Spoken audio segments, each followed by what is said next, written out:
Well, this follows on from a discussion we had earlier in the week about the autograph or the signature of somebody famous that you're most proud of. And you went for a little rifle in your cupboard. I did. In that part of the house where everything's stowed away and you never go and look in there. But yeah, I heard John Moss it was, wasn't it, with his autograph book. And I thought, sure, I've put mine somewhere. And Jane as well thought the same. We found it the other night. So we've had a look through it and thought, well, we'll come and show it to you a couple of days ago. And he said, come and have a chat. So we are. So how old were you then, roughly, when you started collecting these autographs? I was a boy.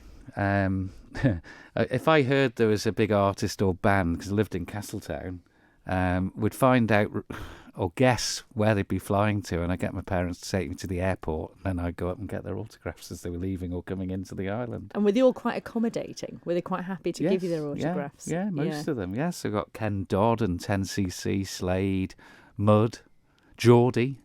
Do you remember them?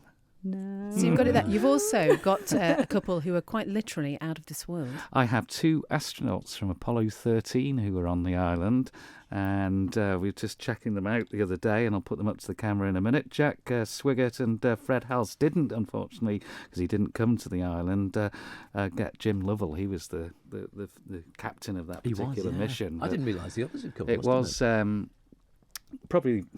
Well, the landing on the moon's probably the most famous Apollo mission, but Apollo 13 is probably the second most, and we've had lots of films and stories and books about it, but it's the one that got into trouble, basically, and I think the world collectively held its breath at the time to see if they were going to make it home, and they did.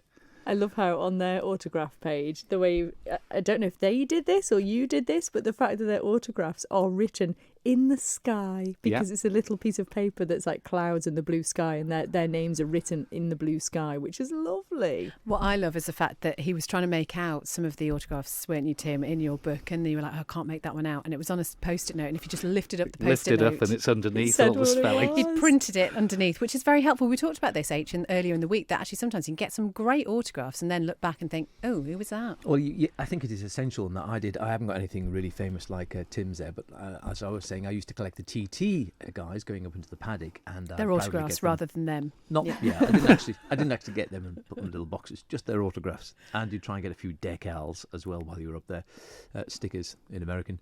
They'd always say, you want some decals?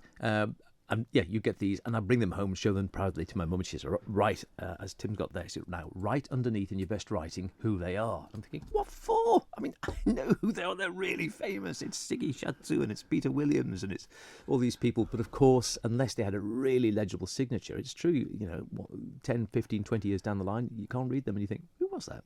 Well, you don't have that problem with another one Tim has got, because he's got a photo of these people with their names.